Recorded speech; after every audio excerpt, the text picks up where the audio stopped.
Las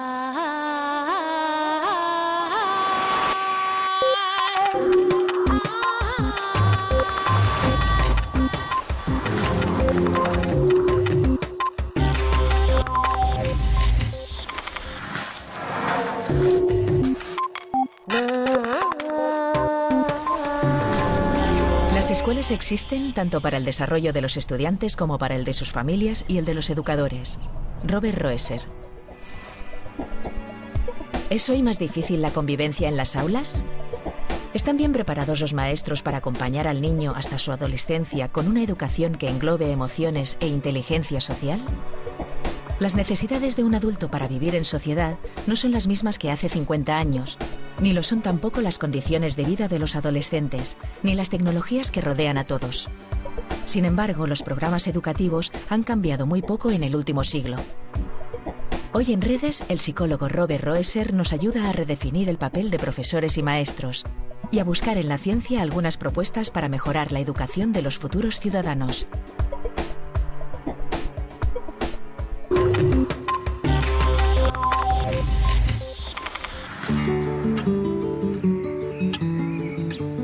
Si hay algo de lo que estamos casi seguros hoy día, es que no tenemos más remedio que transformar la educación de nuestros maestros.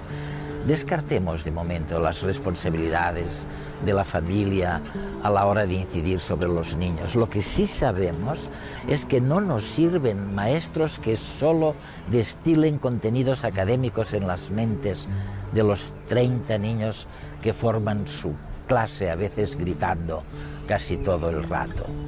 Hoy sabemos que es importantísimo el que estos maestros aprendan a gestionar las emociones básicas y universales de sus alumnos.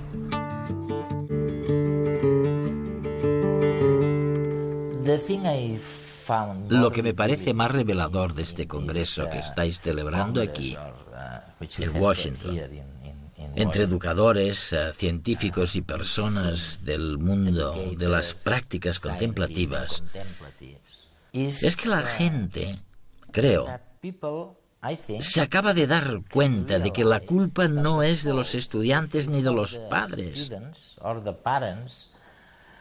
ni siquiera del Estado. Realmente, lo que necesita un cambio radical es la formación de los profesores. Hay que replantear la profesión de docente. ¿Te parece demasiado radical como postura? No, creo que no es nada radical. Creo que va incluso más allá de lo que tú sugieres. Como el mundo ha cambiado tanto desde el punto de vista de su interconexión económica, cultural, con la inmigración, realmente tenemos que pensar en la educación en ambos sentidos, para los estudiantes, pero también para los profesores. Se trata de habilidades como la de regular nuestras emociones, la de ser competentes en la interacción con personas de distintas culturas, la de responsabilizarnos no solo de nuestras propias acciones, sino del bienestar de los demás. Todas estas habilidades, tal y como las vemos, tendrían que formar parte de la educación del siglo XXI. Y eso significa que queremos que sean parte de la formación de los profesores, pero también que se impartan en la enseñanza primaria, secundaria y, por qué no, también en la terciaria, en las facultades y universidades. La verdad es que en estos 4 o 5 últimos años la realidad ha cambiado significativamente. Los alumnos y alumnas provienen de familias, la mayoría de niveles socioeconómicos y culturales muy bajos. Este año, por ejemplo, tenemos un 60% de los alumnos que provienen de países diferentes, sobre todo Bolivia, Ecuador, Marruecos. ¿Cuántos de vosotros no habéis nacido aquí en España? Levantad la mano. En general, bueno, hay un nivel bastante bajo, un nivel académico bajo. Tenemos problemas de absentismo y una desmotivación general en el alumnado. Quizás el discurso de la administración sí que es correcto y que no nos dotan de los recursos, sobre todo humanos, de los profesionales que realmente necesitamos en estos contextos, en estos ambientes tan problemáticos y tan difíciles que trabajar. El trabajo de profesor o de maestro, si no es vocacional, puede ser uno de los peores trabajos que puedas tener, ¿no? Porque los alumnos piden y tú tienes que estar dispuesto a dar y a saber cómo dar. Y o hay vocación o es muy difícil. Si es que no tienes una causa difícil, pues te ayudan más. Te ayudan, bueno, es que ¿sabes? Hasta que lo entiendas. Si no entiendes una cosa, pues están contigo hasta que lo entiendas bien y lo captas, ¿sabes? Y también es muy gratificante, justamente, ¿no? Porque como son alumnos con muchas necesidades, rápidamente se ven los cambios positivos, ¿no?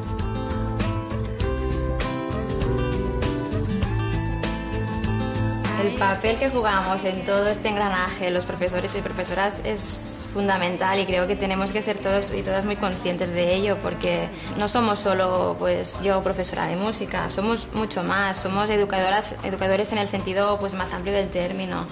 Y aquí pues juega todo el tema de las emociones, de la relación con las personas. Tenemos que ser un ejemplo para ellos y nos tenemos que relacionar con ellos de esta forma. Bueno, era pequeño y al principio me daba miedo, como para no integrarme aquí con los compañeros, pues al final me fui adaptando y me fueron cayendo muy bien todos. ¿Te costó hacer amigos? No, el primer día. Llegué aquí hace 7 años. Vine con toda mi familia y hemos decidido volver a Ecuador. Las ayudas que recibimos o el apoyo de las familias pues no es el más adecuado. A veces por desinterés, a veces están aquí los niños pues quizás con sus tíos, con sus abuelos y los padres están en el país de origen, a veces porque los padres tienen unas jornadas laborables muy largas y no pueden venir. Por diferentes motivos no recibimos el apoyo que deberíamos y claro, pues digamos que la pata está coja, ¿no? La mesa o la silla. Bárbara. Mi madre aquí ya lleva 10 años. Volverla a ver de nuevo después de casi tantos años y venir aquí y reencontrarte de nuevo con tu madre es muy difícil. Ser conscientes de que el alumno detrás tiene una historia, tiene una mochila que no la puede quitar cuando entra en el instituto. Él viene con sus problemas y con sus historias y nosotros tenemos que saber jugar con eso, ¿no? Es muchas veces insoportable. Yo no sé imaginarme mi vida a su edad con esa carga encima. Para mí es absolutamente impensable.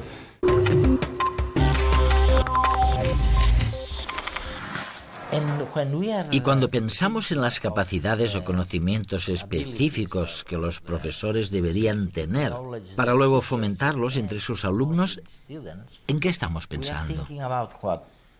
Las competencias sociales y emocionales, es decir, cómo aprendo a gestionar las emociones personales, cómo aprendo a ser consciente de las necesidades de los demás, incluidos 30 alumnos, ¿cómo las identifico?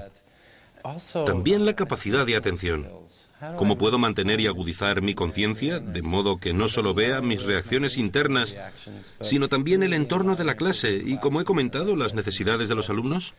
Creemos que ambos, es decir, los conocimientos sobre las necesidades de los jóvenes, pero también los medios para diseñarles modelos de comportamiento responsable, de gestión de las emociones, creemos que si los sumamos a los conocimientos que los profesores tienen de las materias y a los conocimientos pedagógicos, o sea, a la manera de enseñar, pensamos que estas 4 habilidades combinadas darán lugar a profesores eficaces, conocedores de la materia, sabedores de cómo impartirla, que no es lo mismo que conocerla, y también capaces de crear un entorno muy positivo donde están atentos y preocupados por el niño. Serán conscientes de cómo los niños evolucionan hasta convertirse en jóvenes a lo largo de distintas fases.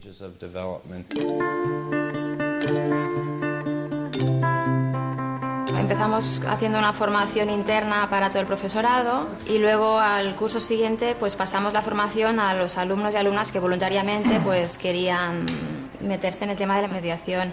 Una para que se propongan como alumnos mediadores en el caso de que tengamos algún conflicto y la otra para cuando se hayan envueltos dentro de un conflicto pues sepan y tengan la oportunidad de resolverlo pues a través del diálogo, de la empatía, de meterse en el lugar del otro y de, bueno, pues de esta manera un poco más civilizada y más positiva que creemos que es importante tanto para la vida escolar como para la vida luego que se van a encontrar fuera del instituto, en la sociedad.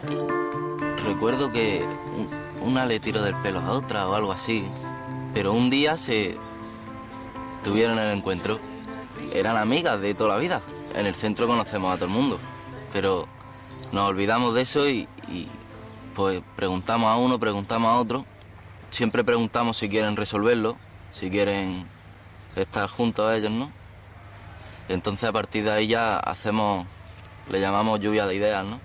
Más que nada es un equipo que tenemos formados pues entre alumnos y profes, y que lo que se hace es que cuando hay un conflicto, pues entre los profes nos lo decimos, cogemos a los alumnos, hablamos con ellos, ellos nos explican su caso, y hay veces que también hacemos parte un poco de terapia.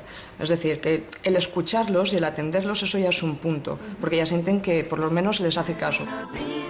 Que como que olviden el suceso y que miren los problemas por separado. Y intentamos hacer como un seguimiento, intentar que no se molesten el uno al otro. Entonces es eso, es escucharlos. A veces que solo con eso se ataja.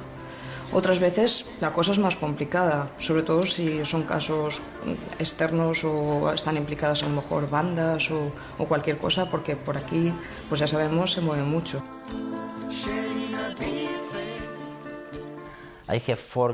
Yo tengo 4 nietas.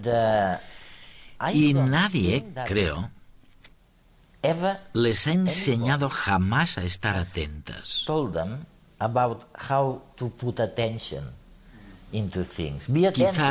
Quizás alguien les haya gritado alguna vez en clase que estuvieran atentas, pero nadie les ha explicado realmente, como tú decías, la importancia de concentrarse en algo y de todo lo que se puede ganar a cambio. Sí. ¿Cómo podemos hacer eso? Mira, me acabas de recordar la historia de una profesora que ya falleció.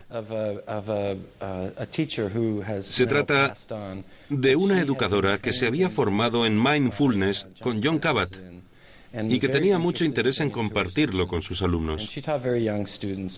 Enseñaba a niños pequeños de 5 o 6 años. El primer día de clase les preguntó: ¿cuántos de vosotros habéis tenido problemas por no prestar atención en clase? Y todos levantaron la mano. Y luego les preguntó: ¿y a cuántos de vosotros os han enseñado a prestar atención en clase? Nadie levantó la mano. Increíble. Así que pienso que el problema que comentas es muy importante. Hemos oído hablar mucho sobre distintas técnicas para mejorar la atención y la compasión. Y como hemos escuchado en esta conferencia, no es necesario que sea mediante las técnicas tradicionales contemplativas de las que nos han hablado aquí. Quizá no se trate de enseñar a los niños a concentrarse y a meditar, ni acerca del mindfulness, sino que si pensamos en las disciplinas artísticas, donde se observan las cosas detenidamente y donde se presta atención a los detalles, centrarnos en los nuevos detalles del mundo. Creo que las artes pueden desempeñar un papel en el desarrollo de la atención y la disciplina. Imagínate que tu nieta tocara el piano. Practicaría todos los días, aprendería a ser disciplinada. Pues eso contribuye a mejorar su capacidad de atención. Incluso si memorizas tus horarios, porque tienes que concentrarte y recordar, estás ejercitando ese músculo que te permite volver a estar atento una y otra vez a cualquier cosa que hagas. Simplemente queremos ser algo más conscientes de lo que estamos haciendo. Y con el simple hecho de ejercitar ese músculo tan blando, como si estuviésemos levantando pesas, pensamos que con el tiempo podemos reforzar nuestra capacidad de atención. Hay 1.000.000 de ocasiones que se presentan cada día en nuestras vidas en ese sentido. ¿De qué color es el cielo al atardecer? Para pintar es necesario desarrollar cierto amor por los detalles, los colores, las texturas. Un ejercicio que crea una forma de ver el mundo, desarrolla la atención, mientras moldea nuestro cerebro y pone a prueba nuestra memoria. Todo ello sin nombrar el placer de disfrutar el extender los colores en el lienzo o sobre el papel y lo liberador que es para expresar emociones. Lo mismo ocurre con la música, que aúna aspectos muy positivos para el cerebro, en especial si la música posee ritmo y repetición, porque la repetición es esencial para que sea posible el aprendizaje. Aprendemos divirtiéndonos, desfogando las tensiones y el cansancio de estar sentado todo el día en el pupitre, moviendo nuestro cuerpo y desarrollando la coordinación. alternando el estudio con la relajación y, sin darnos cuenta, aprendiendo también disciplina y una buena dosis de sensibilidad. Es una tarea ardua, pero a los padres y los profesores nos toca alimentar la lumbre de la curiosidad de nuestros hijos para que no se apague, ayudándoles también con repeticiones y rutinas en un ambiente de seguridad y apoyo para que cada uno, a su paso, sea capaz de aventurarse a descubrir el mundo por sí mismo. Al fin y al cabo, los pequeños están ávidos de nuevas experiencias y conocimiento. Tienen que tocar, oler, cantar, jugar, mirar, escuchar e incluso revolcarse si es necesario, a fin de experimentar, sentir y conocer lo que los rodea.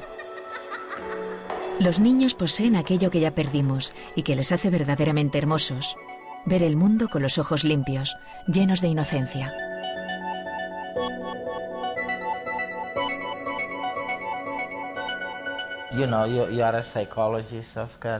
Bueno, tú eres psicólogo y sabes que tenemos lo que se llama la memoria a largo plazo.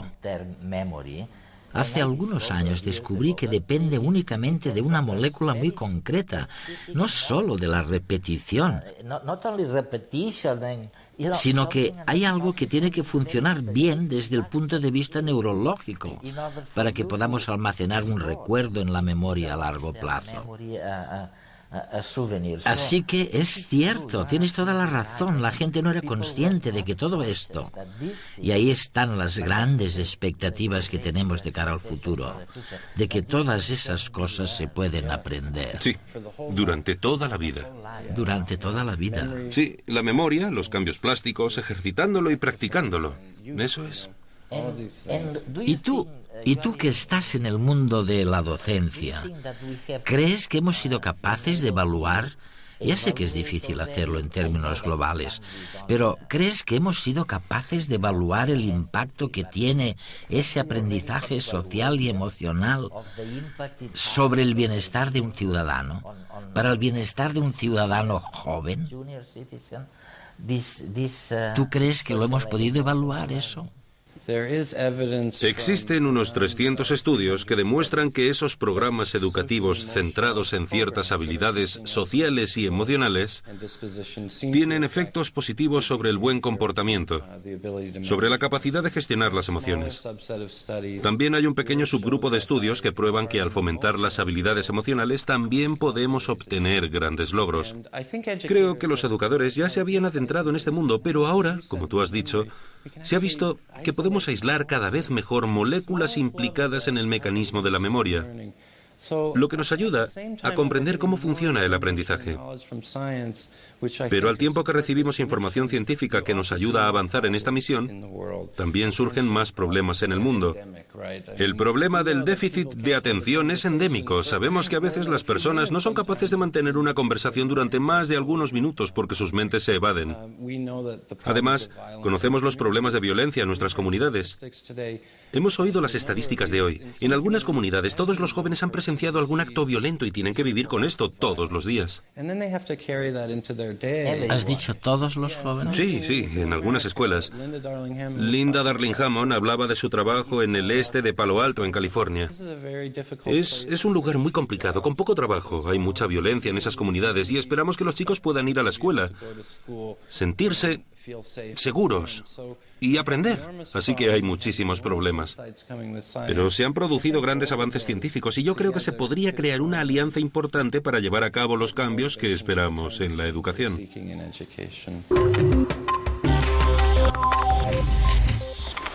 2 por 1, 2, 2 por 2, 4, 2 por 3, 6... 8, 2 por 5... Para muchos de nosotros esta cantinela ha sido la manera de aprender la tabla de multiplicar, en donde la musiquilla nos ayudaba a no aburrirnos demasiado y soportar la repetición continua. Aquí está un retrato. Aquí está un retrato. Muy bien. O al menos eso era lo que nosotros creíamos. Hay 2 niños en el retrato. Porque aunque en los últimos años la repetición ha sido mal vista y muy criticada, el caso es que ayuda a grabar las cosas en la memoria. Y no importa que se trate de la tabla de multiplicar, de los nombres de las personas a las que conocemos o cómo aprender a conducir.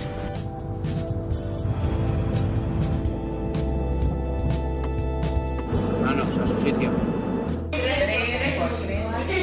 La repetición va creando determinados caminos neuronales, haciéndonos que transitemos por ellos de manera prácticamente automática, sin necesidad de pensar y sopesar, y tal vez liberando parte de nuestra mente para poder dedicarse a facetas más creativas. Esta cuesta un poquito más, ¿eh? En el aprendizaje asociativo que se produce al repetir un proceso, interviene un receptor neuronal llamado NMDA.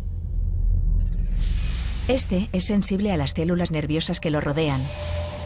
De modo que si dices un nombre y ves una cara, estos dos patrones cerebrales se asocian porque los receptores de NMDA refuerzan este juego de conexiones. Así, una vez el NMDA ha recibido la señal de la primera neurona, envía una especie de acuse de recibo a la célula inicial, activando la proteína GAP43, al igual que cuando queremos asegurarnos que el paquete que hemos mandado ha sido recibido. Además, se le envía a toda neurona que esté activada en esos momentos en los alrededores. Esta notificación, de alguna manera, facilita y refuerza la circulación de señales neuronales por esa vía, mejorando el aprendizaje y la memorización.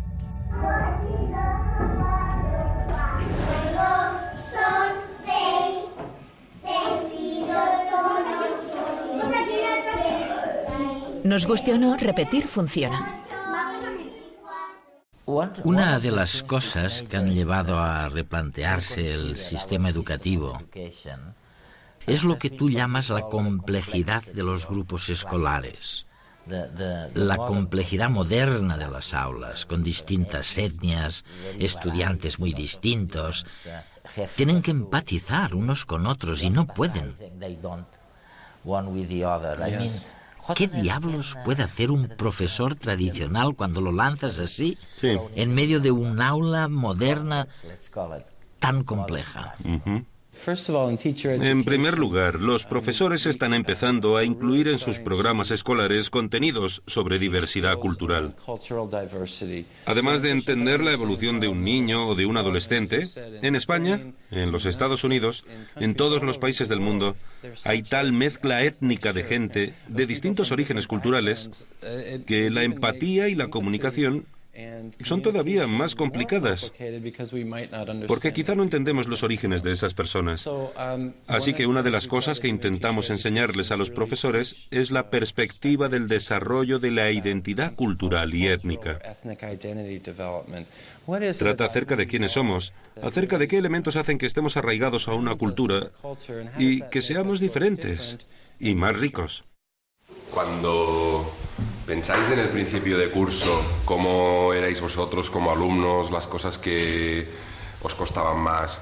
No sabía comunicar con la gente. Me tumbaba en la mesa y estaba ahí. La profe me explicaba, pero no lo entendía.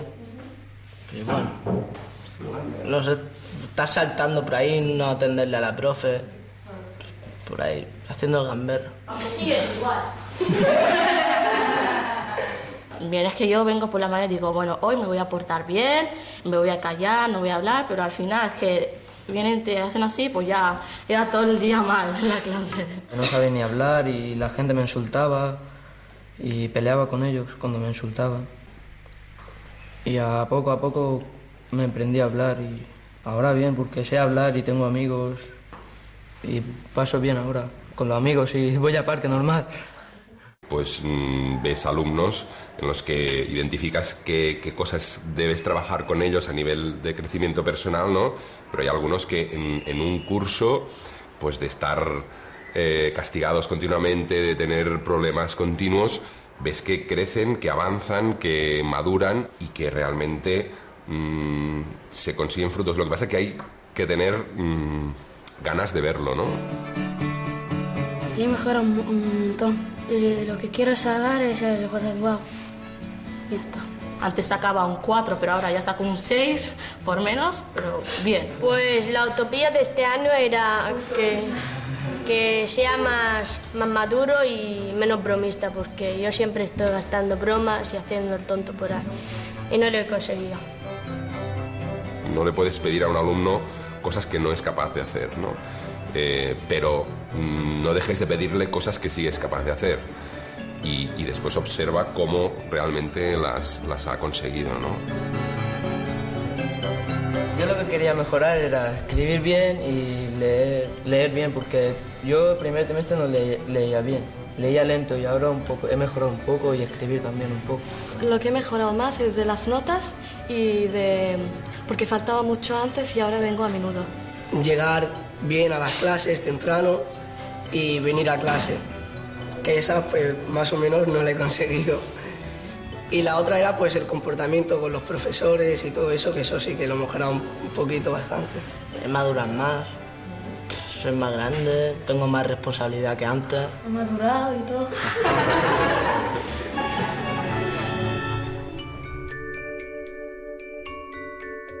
Una de las cosas que más me gustan del Dalai Lama es que insiste en dos capas del ser humano.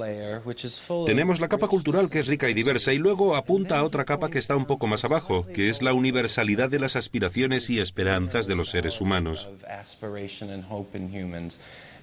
Creo que los profesores tienen que entender ambos niveles. Tienen que tener conocimiento sobre la diversidad cultural, el bilingüismo, el aprendizaje en niños de distintos entornos lingüísticos, sobre todo en países como España o Estados Unidos, donde tenemos una enorme diversidad étnica. Pero lo que también esperamos en este movimiento es un reconocimiento de los aspectos comunes de la familia humana. La aspiración común que albergamos de ser felices. Tú no quieres sufrir, yo no quiero sufrir. Esto nos une, así que creo que tenemos que formar a los profesores en la diversidad cultural, pero también enseñarles estrategias sobre cómo formar a jóvenes de distintos entornos culturales y recordarles todo lo que sus hijos tienen en común, lo que les une con independencia de sus orígenes. Es fascinante, es algo totalmente nuevo. Y coincide con la investigación científica que intenta dilucidar si existe una moral innata o no. Una moral común, decís vosotros. Los primeros resultados de los que disponemos nos dicen que a un nivel muy primario, muy simple, sí existe esta moral común. Así que, aunque solo fuera por eso, las personas que trabajáis, que os preocupáis por el futuro de la educación, merecéis que se os haga un monumento. Un monumento por haberos o por habernos recordado a nosotros, a la sociedad, a los políticos, que lo correcto es aprender de la diversidad, de las personas que proceden de distintos rincones y culturas. Esto es muy importante, pero madre mía, no podemos olvidar que tenemos aspectos comunes, como la empatía, quizás, la compasión, que también debemos proteger, ¿no? Sí. Ambas son cruciales y además hay que ir por orden, porque no podemos empezar por los aspectos comunes si antes no nos hemos centrado en temas como la diversidad, la opresión, las conquistas culturales, el dolor y el sufrimiento. No podemos eludir todas estas cuestiones. Creo que hay distintas misiones y a distintos niveles de este desarrollo. Me parece que vamos a tener que pasar por cosas muy difíciles y dolorosas, pero también pienso que esa base común nos proporciona un asidero y un recordatorio de lo que habrá al salir de este diálogo y al final, en términos de nuestras aspiraciones personales, de nuestros anhelos para nuestros seres queridos y para el mundo, tenemos muchas más cosas que nos unen que cosas que nos dividen. Es tan emocionante. Lo escuchamos del propio Dalai Lama, que está inmerso en la ciencia. Él utiliza ejemplos de animales y nos recuerda que nosotros mismos somos animales sociales y que hemos empezado, probablemente a lo largo de la evolución, a entender esa necesidad imperiosa de sentirnos queridos y de tener vínculos. Estas necesidades son una parte de lo que significa ser mamíferos, porque después de nacer, vivimos un largo periodo en que nuestra supervivencia depende de otros. Y por eso dentro de nosotros tenemos esa semilla social y empática, porque nuestra propia supervivencia depende de dicha habilidad como especie. De ahí es de donde venimos.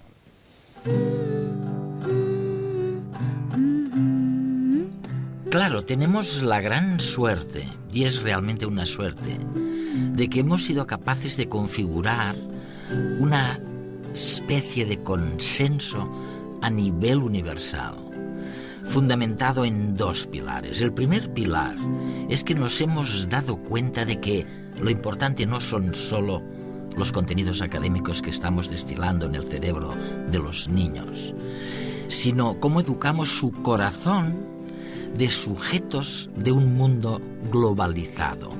Es gente muy dispersa, gente muy dispar, que parece no tener nada en común, pero que tenemos que aprender de una vez por todas a gestionar esta diversidad, de la que todavía sabemos muy poco. El segundo pilar de este consenso universal es que no solo tenemos que aprender a gestionar la diversidad, sino que tenemos que aprender lo que esa gente tan dispar, esos niños tan distintos tienen de común. Y lo que tienen de común es lo único con lo que vienen al mundo: sus emociones básicas y universales. Tenemos que aprender la gestión de sus emociones, o enseñarles a que pueden gestionar sus emociones básicas. La educación ha de abarcar cuerpo, mente y conciencia. Robert Roeser. Primero, cuando tú te relacionas con toda la gente que es de fuera, tú dices, ¿qué hace esta gente aquí? ¿Y por qué ha venido? Y no lo sabes. Pero al cabo de los años, empiezas a convivir con ellas y empieza a gustarte todos sus procesos, la música, su hablar a veces se te pega. Y el baile, como este cubano, y sabe bailar.